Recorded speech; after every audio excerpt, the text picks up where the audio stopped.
Hi everyone, welcome to the channel. This is Reena. In this video, I'm really excited to share that I have passed DP-700, implementing data engineering solutions using Microsoft Fabric. Now I'm a certified Fabric Data Engineer Associate. In this video, I will provide you an overview of the exam, my Fabric journey, and some helpful tips for you if you are also on this journey. If you find this video helpful, please like and subscribe it. It really helps me keep going. With Fabric, I have had a little hands-on experience during my work assignments. I have been making use of a Fabric trial account for the last 4 to 5 weeks and building various different projects, which I've also shared with you guys on this platform. And I was earlier DP-203 certified, which was an Azure Data Engineer Associate, for which I first took the certification in 2022. But as you are aware, Microsoft has retired the certification in March of this year, and DP-700 has replaced the certification. I am also Power BI Data Analyst certified, for which I took the certification initially in 2020, and I have since been renewing it. Both these certifications have really helped me. Please watch out for any exam vouchers when I was preparing for DP-700.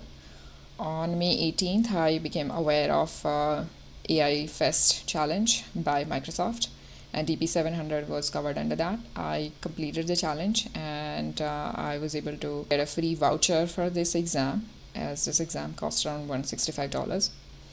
But this exam voucher, I was able to take the exam for free. So there might be some discount or vouchers from time to time. Just be aware of that. I started my DP-700 is with this document. This is a study guide for exam for the DP-700. It provides you all the various different helpful links, the Microsoft Learn profile, the Sandbox, the link to the practice assessment, and other useful links, and all the different topics which are covered. So I would definitely recommend you to start from here, the official documentation. That should be your first and also the last go-to source in the last minute when you're revising and also when you're first starting. These are all the different topics which are covered in DP-700. The 3 different main broad topics include are implementing, managing analytic solution, ingesting and transforming the data in Fabric, monitoring and optimizing analytic solutions. And under that, there are 4 plus 3, 7 plus 3, 10. Yeah, under that there are 10 different subtopics, and overall I think there are 57 topics as per the study guide.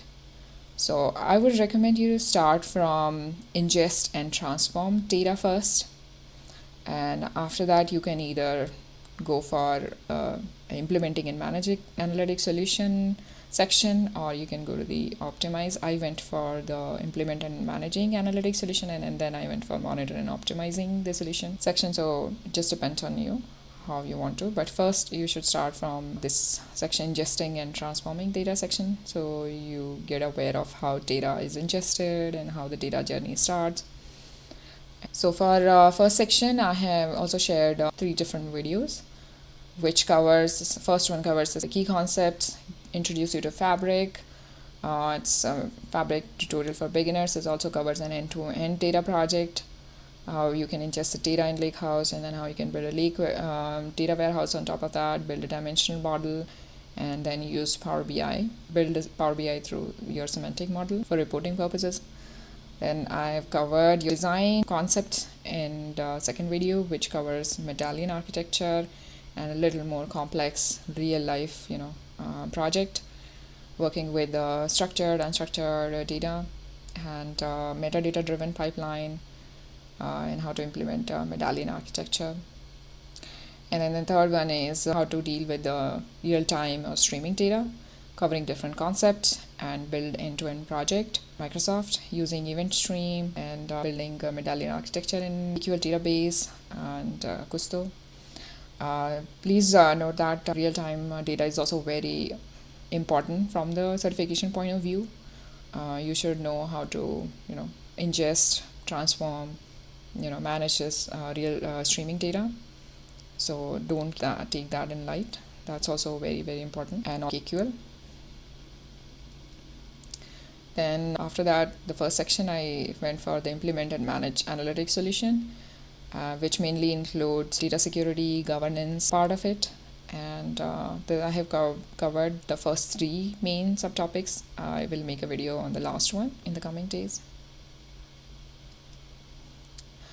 For any practice assessment, I would recommend the official practice assessment. That is the only mock exam that I took. The first time when I took it, I scored only like 50 to 60%, but it made me aware of the different topics where I'm lacking. And after that, last 4 to 5 times when I took it, I was able to consistently score above 80%. And you should also target that. And if you are consistently scoring above 80% in your practice, Microsoft official practice assessment, you're ready to take the exam. Please make sure that you are not solely relying on that, as Microsoft also clear. Practice assessment gives you just a feel of the exam, but there will be some additional question types in the real exam, and they provide the question types but not in the practice assessment. And also, please no brain dumps. I do not recommend that to anyone. I do not endorse that, and they are not helpful for both from the certification point of view or from your real life project. Please learn the concept. Please get some hands-on experience, and do not memorize any questions or anything. And also keep in mind that it is illegal. If Microsoft find out that you have used brain dumps, certification might be revoked. So the other question types that are covered include drop-downs, build list, case study. Case study is very important. It will have 8 to 10 questions in the exam. You will have drag and drop, hot area, multiple choice. So your case study will include something like this. So there will be 3-4 different sections providing you an overview of the problem, the different environment the current situation is, and where the leadership team wants, business leadership team wants the changes. What are the technical requirements, business requirements, security requirements. So make sure that you go over that, and then you come on the top where your questions will be there. That is how you can navigate the case study.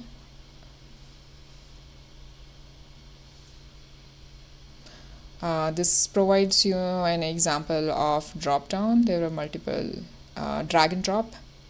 So this is how your drag and drop will look. So you might be provided options here, and then you have to build a list here, or you dragging and dropping. So these are also very important.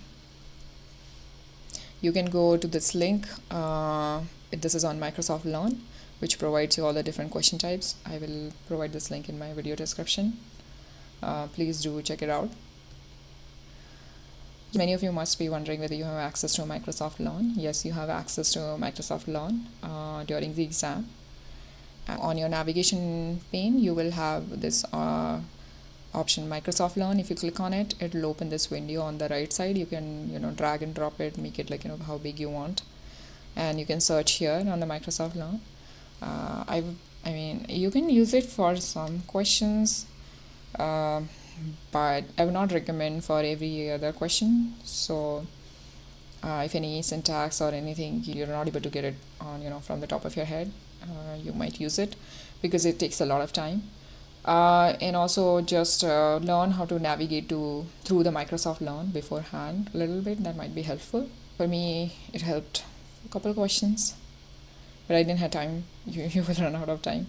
So the exam will include 40 to 60 questions, and since it is an associate level exam, so you will have 100 minutes.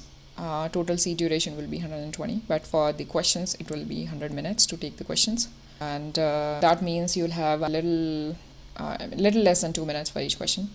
For case study, target 2 minutes per question, and for the others 1.5 minutes for each question, because for the case study you have to go through the detailed requirements, read a lot, and then tackle the question. So if you have 8 questions in your case study, target for 16 to 20 minutes.